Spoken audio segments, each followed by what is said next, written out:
Baik, Assalamualaikum warahmatullahi wabarakatuh. Selamat siang semuanya. Perkenalkan, Abang Bang Muhammad Furqan, Istanbul 2016 Gen 14 ya. Jadi Abang di sini untuk dikasih yang mana untuk sharing tentang schooling literatur review.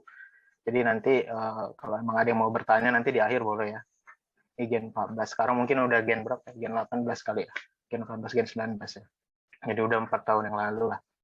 Baik, sini Abang mau menyampaikan tentang schooling literatur review, intinya tentang cara-cara, pertama sebenarnya tentang basicnya aja sih, basic tentang literatur review, gimana nanti cara buatnya secara simple, kemudian nanti kalau emang udah ada yang mau ditanya boleh ya. Baik, Abang mulai saja ya.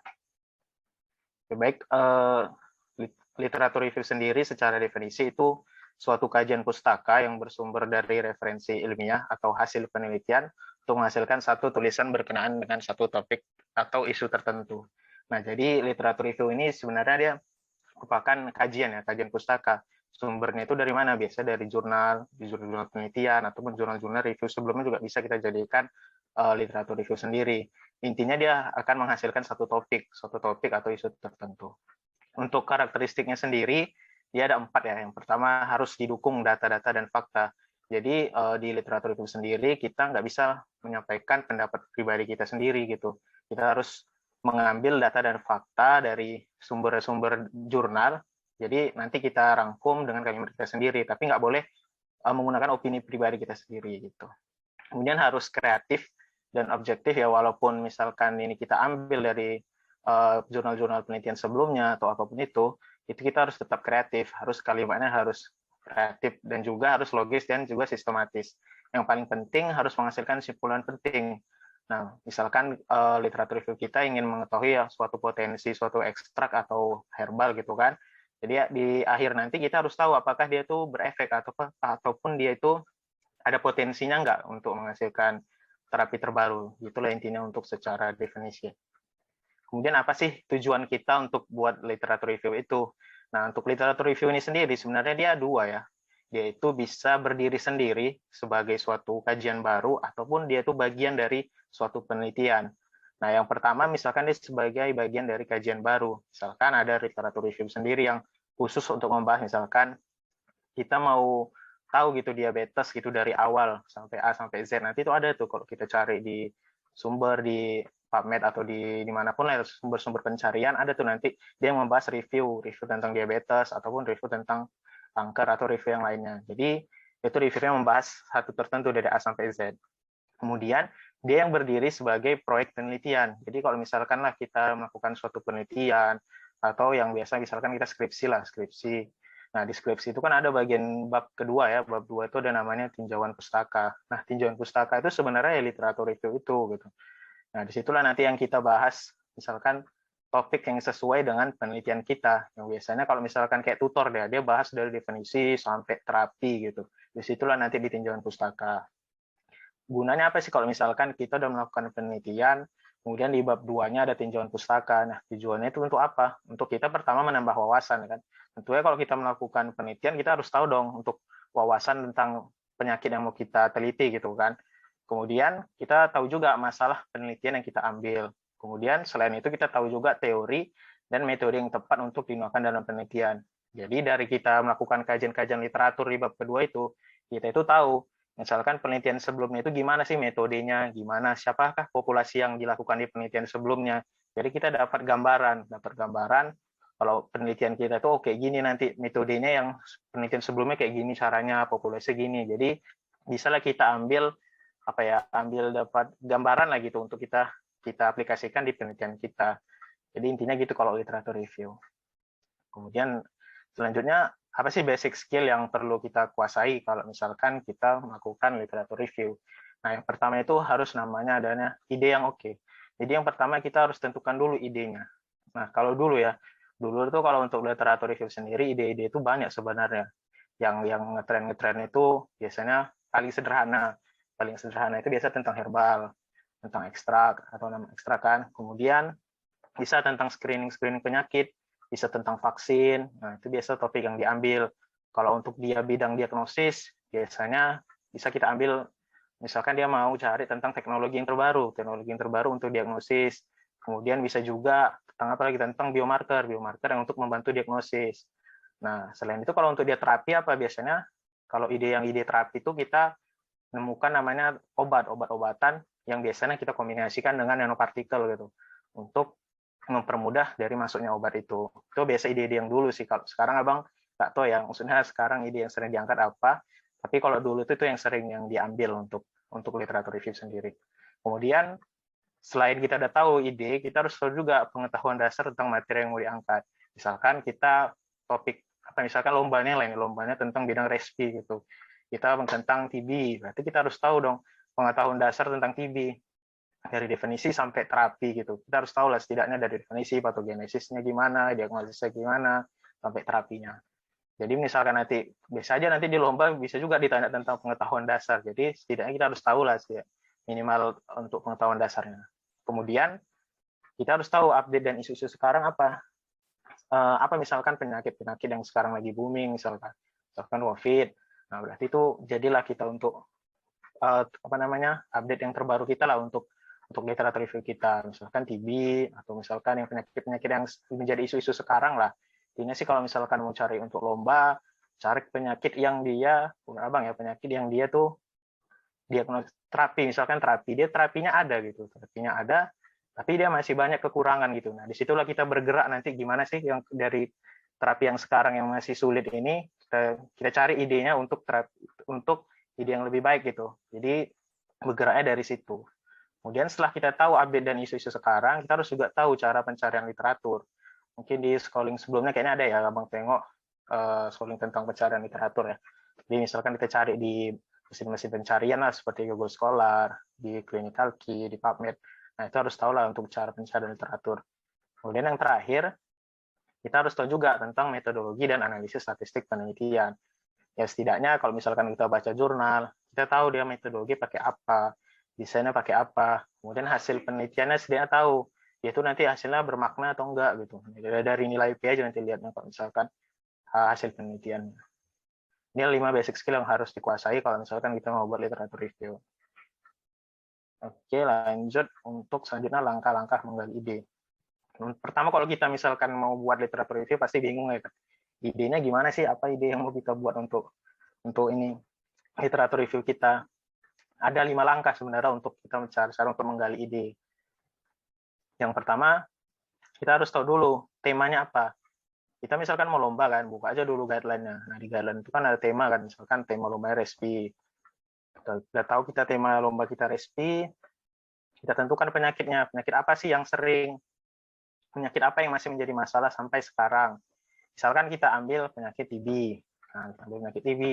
Nah, dan dapat kita poin kedua, masuk kita ke poin ketiga. Kita pilih subtemanya apa. Biasa di guideline itu ada tuh sub-subtema, misalkan temanya bla bla bla bla respi gitu kan. Nah, subtemanya itu ada nanti teknologi mutakhir, herbal, biologi molekuler, ekstrak gitu-gitulah. Oh, yang mungkin kalian pernah juga baca guideline-nya. Nah, itu ada beberapa nanti subtemanya, itu bisa kita pilih salah satu. Terapinya, biologi molekuler gitu-gitulah. Dapat kita misalkan subtemanya tentang misalkan tentang terapinya gitu, terapi mutakhirnya. Dapat kita poin ketiga, kita ambil lanjut ke poin 4. Kita mencari literatur searching. Nah, literatur searching-nya inilah yang kita masukkan di mesin pencarian, misalnya contohnya di PubMed lah. Nah, ini biasanya ada yang sering, yang abang biasanya kalau nyari di literatur searching di PubMed atau di Science Direct itu kayak kalimat-kalimat ini aja sih. Ini untuk lomba ya, khusus untuk lomba. Biasanya kita cari aja, contohnya misalkan early detection for of and apa penyakitnya, misalkan tuberkulosis, new diagnosis for apa, diagnosis for apa gitu kan. Kemudian potential biomarker of apa, baru masukkan penyakitnya apa. Nah, ini kita cari di mesin pencarian. Nah, kemudian setelah kita masukkan di mesin pencarian, dapatlah beberapa jurnal ya kan, beberapa jurnal. Nah, itu kita baca dulu abstraknya. Kita baca abstraknya, kalau menurut kita abstraknya bagus, menarik, baru kita baca full text-nya. Gitu. Nah, kemudian kalau misalkan kita buka jurnal ya kan nggak bisa semuanya kita akses kan. Adalah nanti suruh bayar gitu kan. Jadi jangan khawatir ya. Ini ada sebenarnya ilegal sih. Tapi ini mungkin udah jadi rahasia umum kalau misalkan mau mencari jurnal yang nggak bisa diakses gitu. Tapi ini websitenya ini dia sering berubah-berubah ya. Bang juga nggak tahu sih ini pemiliknya siapa. Intinya sih kalau apa ini dia website sering berubah-berubah. Jadi ketik aja di Google nanti pasti ada tuh yang bisa keluar. Tapi nggak semuanya juga sih. Nggak semuanya jurnal kalau kita masukkan doi-nya atau PMID-nya itu kita masukkan ke sini, dia itu bisa di-download. Ada emang yang nggak bisa sama sekali di-download. Oke. Kemudian kalau udah misalkan udah bisa di-download kan, udah dapat jurnal full text-nya, kita nilai dulu dari mana ya, dari judulnya, masuk akal nggak, sesuai nggak sama topik yang mau kita ambil. Kemudian kita lihat juga sumbernya dia tuh kredibel atau enggak. Biasa di jurnal tuh ada, kalau misalkan jurnal Indonesia atau apa kan ada itu Sinta berapa, Sinta 1, Sinta 2, Sinta 3. Kemudian kalau misalkan di jurnal Scopus, lihat dia tuh Q berapa, Q1, Q2, atau Q3 gitu kan. Kemudian kita lihat juga di jurnal itu penulisnya dari univ mana, terus dia bidangnya apa gitu. Kemudian yang paling penting juga tahun publikasinya. Biasanya kalau untuk lomba sih 5 sampai 10 tahun ya, tuh biasanya ada yang 5 tahun, ada yang 10 tahun, Abang, sesuai guideline lah. Nah, itu kita lihat juga, jangan yang tahun publikasi yang lama itu kita jadikan sumber gitu kan. Kemudian kita baca empatnya, kemudian kita baca abstraknya. Abstraknya kita baca lah dari pendahuluan, metode hasil dan pembahasan sampai kesimpulan. Menurut kita menarik nggak? Kita menarik baru baca full text. Udah baca full text, kemudian kita tandai hal-hal yang penting. Kita tandai lah misalkan apa, hasil penelitiannya kita tandai, metodenya kita tandai, kesimpulan kita tandai. Kita bold kan atau kita tandai pakai yang kalau di PDF kan bisa kan di bold itu kan. Kita tandai, kemudian kita buat rangkum dengan kalimat sendiri. Dan yang paling penting juga kalau kita ada download jurnal, jangan lupa ubah nama filenya. Kita simpan filenya, ubah nama filenya, nanti biar nggak susah kan. Susah, taruh aja nanti di Mendeley, di Mendeley nanti jadi rapi tuh kalau file-filenya. Kemudian kita masuk selanjutnya ke namanya format literatur review. Ini format literatur review secara umum ya. Ada judul, ada abstrak, ada pendahuluan, metode hasil dan pembahasan, kesimpulan, saran, dan daftar pustaka. Mungkin ada juga format yang lainnya. Tapi secara umum kayak gini sih. Yang pertama masuk ke judul. Udah dapat kita dari ide-ide tadi, kita bisa tahu judul kita apa gitu. Nah, judul tuh harus gimana? Harus spesifik. Harus dia spesifik untuk topik kita. Harus jelas, informasi, menggambarkan isi tulisan, dan menarik bagi pembaca. Kadang emangnya sih, kadang kalau di literatur review kita lihat judulnya panjang kali kan, bla bla bla bla. Tapi sebenarnya nggak mesti kayak gitu juga sih. Yang penting tujuannya menarik aja gitu. Terus dapat poinnya itu apa? Mau jelasin apa sih di literatur review ini kan? Jangan nanti dari judul udah kepanjangan, juri juga udah males bacanya gitu. Dari judul udah langsung bisa buat juri itu males gitu kalau lihat judulnya. Jadi harus menarik mungkin lah untuk judul itu. Nah, untuk memformulasikan ide atau judul itu dari mana? Pertama dari PICO ya. Ini biasa lah kalau PICO tuh singkatannya ada Patient, Intervention, Comparison, Outcome. Patient targetnya apa? Populasinya apa? Misalkan targetnya pasien TB gitu. Ya kan? Sekelompok pasien TB. Intervensinya apa? Misalkan kita memberi terapi obat terbaru gitu intervensinya. Comparison-nya apa? Gold standarnya apalah? Misalkan obat-obatan yang sekarang digunakan. Misalkan Regiven TB lah yang lini 1 itu misalkan. Kemudian outcome-nya gimana? Luarannya apakah dia semakin membaik dengan kita memberikan obat terbaru ini, apakah sama aja gitu. Kemudian ada aturan lainnya nama singkatannya FINER, Feasible, Interesting, Novel, Ethical, and Relevant. Kemudian dari kita ide ini, feasible itu dia ada nggak bahan-bahan, alat-alat yang tersedia gitu. Kemudian interesting, menarik nggak judulnya. Kemudian novel, membuat hal baru, ethical, tidak sesuai etik, dan juga relevan dengan keadaan sekarang. Inilah ya contoh untuk kita memformulasikan ide. Nah ini yang abang dulu, lomba di Padang dulu kan, abang pertama bergerak dulu dari penyakit yang biasanya yang abang ambil di sini MDR TB. Kenapa nggak TB? Nah, kalau TB kan udah jelas ya kan pengobatannya udah jelas lah, udah bisa lah untuk terapi. Nah yang sering jadi masalah itu kan MDR TB. MDR TB ini kan yang dia resisten dengan obat minimal rifampicin dan isoniazid kan. Nah, jadi dari MDR TB ini kita dapatlah masalah-masalah mortalitasnya, masalah mobilitasnya, dan juga ekonominya. Jadi dari MDR TB ini kita bergerak dulu, apa sih terapi yang sekarang digunakan? Nah, terapi yang sekarang digunakan tuh terapi kombinasi obat lini kedua. Ya, dapat masalah kenapa?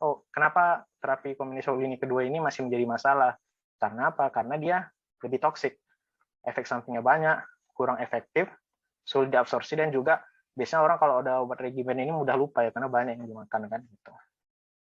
Kemudian abang cari, ada nggak sih obat-obat yang dia bisa gitu. Misalkan obatnya satu single aja gitu, obatnya single, bisa kita makan 1 biji aja, dan juga dia efektifnya sama gitu dengan ini kedua atau bahkan lebih baik. Nah, abang pas abang cari-cari jurnal, dapatlah ada suatu jurnal tentang bedaquiline. Bedaquiline ini obat terbaru sebenarnya, obat single terbaru. Sebenarnya udah masuk guideline sih, baru aja masuk.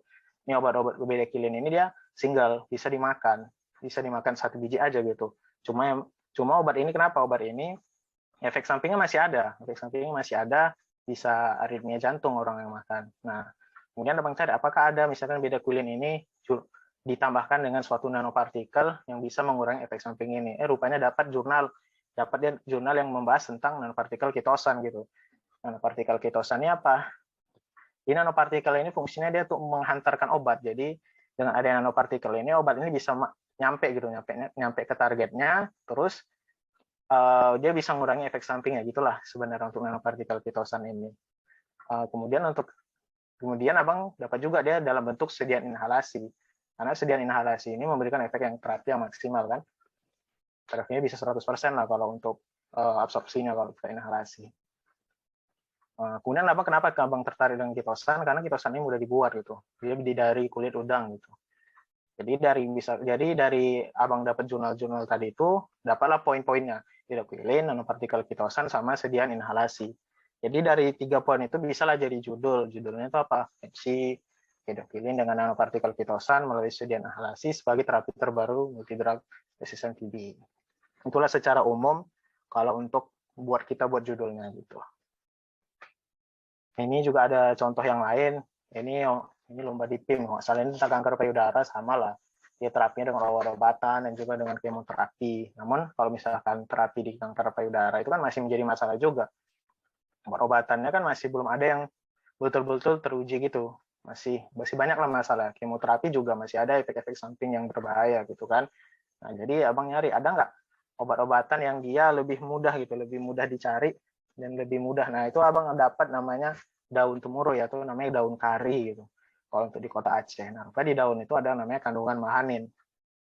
Kandungan mahanin ini bisa untuk efek apoptosis pada sel kanker payudara. Bisa dia mempercepat kematian dari sel itu secara terprogram. Gitu. Jadi dari 3 poin ini dapatlah judulnya. Potensi kandungan mahanin, ada ekstrak daun temurui sebagai terapi alternatif kanker payudara. Terus kita jelasin juga mekanismenya apa, mungkin mekanisme induktor apoptosis. Oh ya, ini kalau untuk lomba-lomba herbal gini, kalau untuk lomba di lokal ya mungkin masih bisa lah kita ambil judul yang herbal gini. Tapi kalau untuk yang udah nasional mungkin udah berat. Nah, saingannya judul-judulnya lebih kuat ya kan. Lo udah bahas-bahas tentang molekuler semua rata-rata. Kalau mau coba dari awal buat dari judul herbal gini boleh aja, nggak apa-apa. Kemudian ini ada contoh yang terakhir, ini lomba abang yang terakhir kemarin di SRF. Ini tentang penyakit mata kering ya. Ini dia penyakit mata kering ini sebenarnya udah didiagnosis dengan gejala klinis juga bisa sih sebenarnya. Gejala klinisnya seperti mata berair, seperti berpasir gitulah kan. Tes rutinnya pakai tes Kirmer gitu. Nah, cuma kenapa abang ambil topik ini karena dia diagnosisnya, karena gejala klinisnya itu biasanya datang terlambat. Pasien biasa datang udah itu dia yang fase yang berat gitu. Baru dia nampak gitu. Kemudian tes-tes rutin kayak Kirmer, vital staining ini kan, tearbreak up time ini tesnya itu invasif gitu. Kita masukkan masukkan ada kayak kertas gitu, masukkan ke sudut mata gitu. Kita lihat dia berapa air matanya gitu, berapa milimeter gitu kan. Nah, itu kan invasif, kita masukkan ke mata gitu kan. Nah, abang mau cari ada nggak sih alat yang bisa dia atau suatu tes yang dia nggak usah dimasukkan gitu.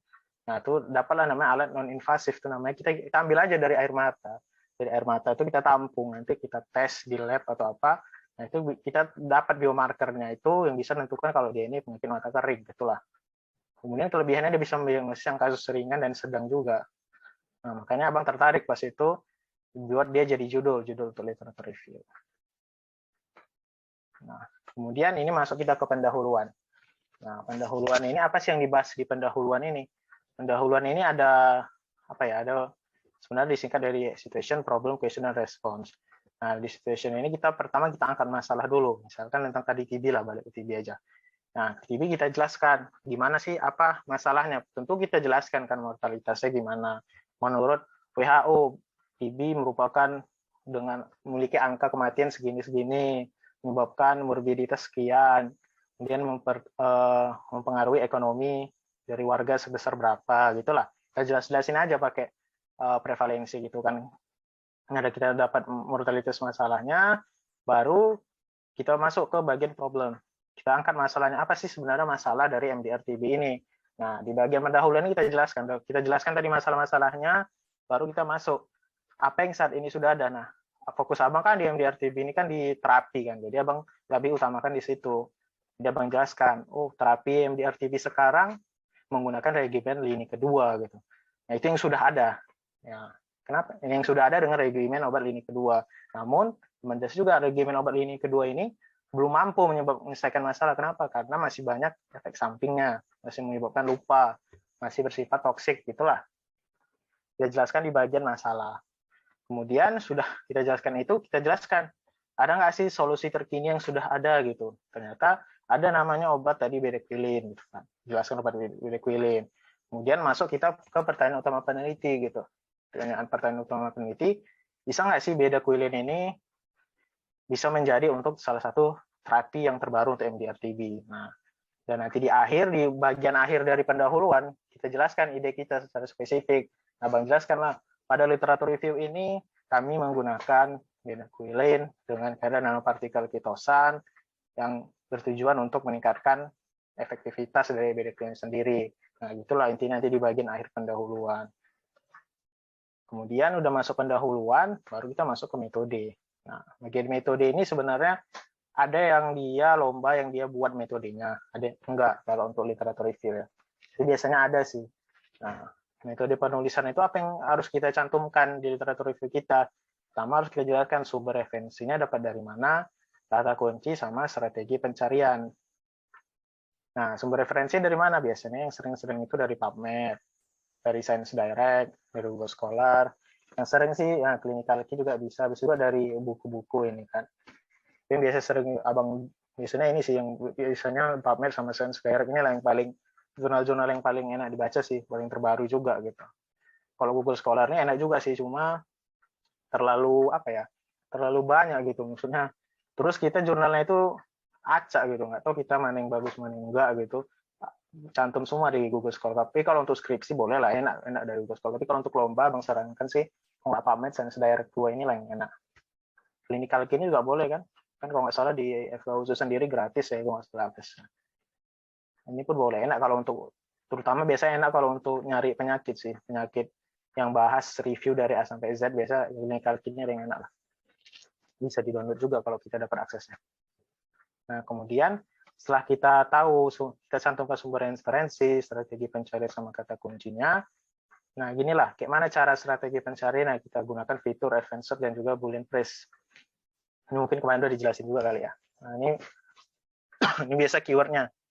Ini contohnya lah, misalkan keywordnya itu pregnant or pregnancy or maternal and calcium or calcium supplementation or calcium supplement and pre-eclampsia.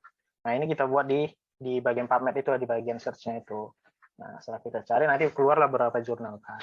Ini kata kunci yang kita gunakan. Kemudian kita masukkan juga kriterianya apa, inklusi eksklusinya apa. Misalkan kriteria inklusinya ini, studinya harus studi terapi, harus artikel meta-analisis, harus systematic review, dapat di download secara full text dan dipublikasikan dalam 10 tahun terakhir. Inilah kriteria eksklusinya. Misalnya kriteria eksklusinya sih paling nggak bisa diakses gitulah yang mudahnya. Nah, ini makanya nanti kalau misalkan secara narasinya kan kita buat kan di bagian apa namanya, di bagian literatur kita buat aja kayak gini. Studi ini menggunakan studi kajian pusaka atau kajian literatur yang diambil dari jurnal-jurnal terbaru tahun berapa, misalkan 10 tahun misalkan 2009 sampai 2019 dengan kata kuncinya misalkan ini, atau kayak punya bang bedaquiline and kitosan nanopartikel yang dimasukkan pada mesin pencarian seperti PubMed, Science Direct, Google Scholar gitu lah.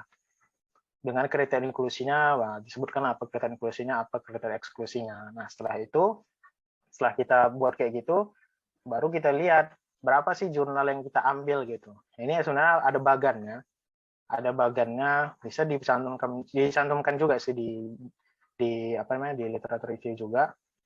Ini ada bagannya, ini contohnya lah, misalkan ada seorang dia buat di PubMed itu, di mesin pencarian itu dia buat pregnant or pregnancy or maternal, yang berbagai tadi lah yang dari atas itu. Nah, dari PubMed dia dapat 434.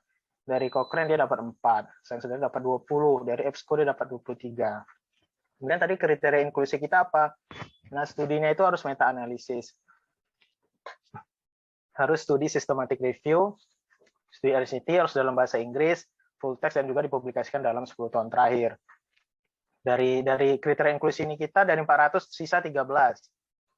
4 ternyata tetap 4, 20 jadi 3, 23 jadi 0 malah di sini. Kemudian kita baca lagi judul sama abstraknya. Menurut kita dia menarik enggak? Nah, dari 13 dapatlah 5, dari 4 dapat 1. Sekian lah. Jadi dari keseluruhan setelah kita masukkan kriteria inklusi dan eksklusi tadi, dapatnya cuma 7. Kita baca lagi dari 7 itu dan yang digunakan hanya 2. Ini salah satu contoh bagannya lah. Sebenarnya kalau literatur review ini untuk strategi pencariannya dia nggak baku ya. Beda nanti sama systematic review atau meta-analisis itu dia baku. Kalau ini nggak baku. Sesuai kita lagi mana enaknya. Nah, ini juga ada bagannya sama kayak tadi sih sebenarnya. Kita cari dari kata-kata kunci, kita masukkan, dapatnya berapa, sesuai dengan mesin pencariannya dapat berapa. Nah, ini dia buat kriteria eksklusinya di sini. Dari sini dapat dari 34 jadi 4, baru dapat 25. Nah, dari 25 ini dibacanya full text, masuk deh kriteria inklusinya, dapatnya malah 4 gitu. Beda sama yang di sebelumnya tadi. Ini sebenarnya boleh pakai yang ini, mau pakai yang ini juga bisa gitu. Nah, abang malah lebih simpel lagi dulu. Abang aja buat kayak gini aja dulu. Pemasukkan Bedequilin, Kitosan, nanopartikel, MBRTB. Abang ambil 4 sumber, dapatnya 59 dari kriteria inklusi dan eksklusi. Abang baca lagi, judulnya abang baca abstraknya, nah dapatnya 34. Dari 34 baru dibaca full text, dapatnya 6. Dari 6 itu rupanya yang jadi artikel utama yang sering abang bahas itu ada 2 gitu. Gitulah untuk bagian metodenya. Jadi tadi dari narasi tadi kan, dari mesin pencarian dengan menggunakan kata kunci apa, kemudian kita bilang dari 59 jurnal kita ambil setelah kita baca abstrak dan judul ditemukan 34 yang dijadikan sumber gitu. Setelah kita baca full text hanya 6 yang dijadikan sumber utama atau artikel utama. Nah, selanjutnya kita analisis, kita sintesis, dan juga kita jadikan sebagai jurnal literatur review gitulah. Secara biasanya sih kalau untuk di bagian metode. Nah, intinya kalau di metode ini nggak usah terlalu ribet-ribet kali sih kalau literatur review. Ini ada aja nanti dibahas gitu. Kemudian, nah ini kita masuk ke bagian yang keempat ya. Namanya hasil dan pembahasannya, yang bagian yang paling panjang sebenarnya itu bagian batang tubuh dari litref itu. Nah, tinjauan pustaka itu tujuannya apa? Untuk meningkatkan pemahaman dasar pembaca dan mendukung solusi. Nah, di tinjauan pustaka ini kita bahannya nggak usah bahas semuanya, bahas yang penting-penting aja, Jadi misalkan tadi dia Bedequilin, Kitosan, nanopartikel Kitosan sebagai terapi terbaik di RTB. Nah, kita bagi-bagi dulu di bagian hasil dan pembahasan itu kita bagi-bagi. Ada yang dia pertama kita bahas dulu Bedequilinnya, habis itu kita bahas Kitosannya, baru kita bahas tentang MDRTB-nya. Nah, di Bedequilinnya kita apa kita bahas? Kita bahas struktur kimianya. Kita bahas struktur kimia obatnya gimana. Kemudian kita bahas juga mekanisme kerjanya gimana gitu. Kemudian kalau di Kitosannya gimana? Kita bahas cara pembuatannya gimana. Kemudian untuk MDRTB-nya kita bahas patogenesis. Nah, itu sebagai sebagai awalan gitu, awalan di bagian hasil dan pembahasan. Nah, setelah kita bagian dibuat jadi poin-poin, dan kita bahas semua masing-masing variabel tadi, nah baru kita masuk ke analisis dan sintesis. Nah, di analisis dan sintesis inilah yang kita mencari mencari hal-hal yang hasil-hasil penelitian dari jurnal-jurnal yang kita ambil gitu. Nah, misalkan inilah kita ambil hasil-hasil penelitian itu bisa secara in vitro, in vivo, atau bahkan pada manusia. Apa yang kita bahas di analisis dan sintesis? Kita bahas jenis studinya apa, populasinya apa, hasil perancu, hasil statistiknya apa. Itulah di bagian analisis dan sintesis. Terus kita letakkan juga keuntungan dan juga keterbatasan dari ide yang kita ambil. Gitu. Nah, contohnya gini lah, untuk bagian analisis dan sintesis. Misalkan, menurut penelitian si X dan all secara in vivo pada hewan coba, yang coba apa misalkan kan, ditemukan konsentrasi obat sekitar segini. Nah, kemudian bisa juga misalkan studi oleh si X dan Y nyatakan bahwa dokter dan perawat. Nah, gitu bisa. Atau misalkan berbagai studi sebelumnya menunjukkan bahwa marker PSA tidak spesifik untuk mendiagnosis kanker prostat. Intinya kita ambil gitu hasil-hasil penelitian dari jurnal-jurnal yang kita ambil. Nah, baru kita buat dengan kalimat kita sendiri gitu. Ini contoh kalau menggunakan kalimatnya, menurut penelitian si ini, menurut si studi oleh siapa, berbagai studi oleh siapa gitulah. Nah, ini juga contoh yang kemarin, misalkan menurut penelitian si Das dan et al. Secara in vitro terjadi penurunan proliferasi sel kanker payudara setelah pemberian ekstrak mahanin pada konsentrasi sekian gitu misalkan. Hal ini kemudian didukung oleh penelitian secara in vivo yang dilakukan oleh klien pada model tikus dengan tumor payudara yang diinjeksi apa misalkan tikusnya itu. Nah, intinya kita jelaskan dia penelitian itu secara apa, oleh siapa, kemudian pada model apa, dia secara in vitro kah, cara ya kan di John Petri atau dia dilakukan pada tikus secara in vitro gitu kan. Kemudian apa yang dibuat, apa yang diintervensikan ya. Di sini dia diinjeksikan dengan adenosine metil nitrosurea. Kemudian hasilnya apa? Hasilnya ditemukan berat tumor tikus berkurang 85%. Nah, inilah contohnya kalau di bagian analisis dan sintesis. Nah, ini juga contoh yang lain dia secara in vivo, misalkan gimana konsentrasinya setelah diberikan beda kuilan dengan nanopartikel tadi. Kemudian, nah ini untuk dia biomarker biasanya. Nah, ini Bang ambil misalkan si Zhou et al. Berhasil mengidentifikasi 6 protein. Nah, inilah beberapa biomarkernya kan. Kemudian ternyata diperoleh ada 6 protein yang meningkat, ada 4 protein yang menurun. Nah, setelah dari 6 dan 4 protein tadi ternyata 4 protein ini yang digunakan. Nah, dengan 4 protein biomarker ini diperoleh berapa? Yang paling penting kalau untuk biomarker ini biasanya sensitivitas sama spesifitasnya. Di sini diperoleh 91% dan 90%. Ini untuk kalimat contohnya aja. Mungkin boleh pakai contoh kalimat yang lain kalau di bagian analisis dan sintesisnya gitu. Ini untuk biomarkernya. Ya, Abang biasanya kalau biomarker ini kemarin beberapa biomarker itu Abang Abang buat tabel tersendiri gitu, sensitivitas dari beberapa banyak biomarker gitu, baru kita ambil kesimpulan nanti ternyata bagian yang mana yang paling sensitif dan spesifik gitu untuk biomarker biasanya. Kemudian masuk ke bagian terakhir, namanya kesimpulan dan saran. Nah, kesimpulannya apa? Yang tadilah kesimpulan itu kita buat aja secara singkat, cukup dalam poin-poin aja. Misalkan tadi, biomarker, ternyata biomarker yang paling sensitif ini, biomarker yang paling spesifik ini. Kemudian dengan pemberian nanopartikel tadi ternyata konsentrasi obatnya makin meningkat gitu, atau dia klinis pasiennya makin baik gitulah intinya kalau untuk di kesimpulan. Kemudian disaran, misalkan ide yang tadi, jurnal-jurnal yang tadi kita taruh di literatur review, dia tuh penelitiannya hanya terbatas pada hewan coba misalkan. Kemudian kita bilang aja di kisaran, diperlukan penelitian lebih lanjut pada manusia gitu misalkan untuk sarannya. Kalau dari in vitro, diperlukan uji klinis lanjutan secara in vivo dan juga dilakukan pada manusia gitulah. Biasanya kalau kita letak di bagian saran di literatur review. Kemudian setelah dia kesimpulan dan saran, masuk kita ke daftar pustaka. Nah, daftar pustaka itu sebenarnya banyak ya. Ada style itu banyak, cuma yang paling sering digunakan itu ada Vancouver sama Harvard. Kemudian dari Vancouver sama Harvard ini mana yang paling sering digunakan di lomba? Yang Vancouver ya. Harvard ini biasa untuk skripsi nih. Vancouver yang sebenarnya paling enak sih, paling mudah. Maksudnya paling enak lah, biar lebih rapi kalau Vancouver ini. Nah, ini dia citasinya gimana? Dia itu biasanya pakai angka-angka ya. Di akhirnya nanti angka itu bisa dikurung atau enggak tergantung guideline lah. Nah, ini juga ada contohnya. Yang Harvard dia biasa pakai tahun. Misalkan penelitian Andri buka kurung 2017 menunjukkan bahwa kalau dia diletak di akhir, dibuka ada diletak akhir WHO 2018. Tapi mudahnya sih pakai apa aja nanti, pakai aplikasi aja nanti kan. Tinggal pakai aplikasi Mendeley itu kita masukkan filenya langsung keluar nanti itu daftar pustakanya sesuai yang kita mau apa. Nggak usah capek-capek nyusun ini ya kan, daftar pustaka yang ribet, pening. Nah, kemudian selain itu kita harus perhatikan juga hal-hal teknisnya. Perhatikanlah tata bahasanya, jumlah halamannya gimana. Kemudian intinya lihat-lihatlah sebelum kita kumpul suatu review itu, literatur review itu kita perhatikan semua. Ada nggak tipu? Perlu kita print sih, biasanya setelah kita print baru tahu tuh ada yang tipe atau enggak. Jadi kita perhatikan juga daftar pustakanya, apa yang diminta sesuai lomba, perhatikan juga citasinya udah betul atau belum, udah betul atau belum.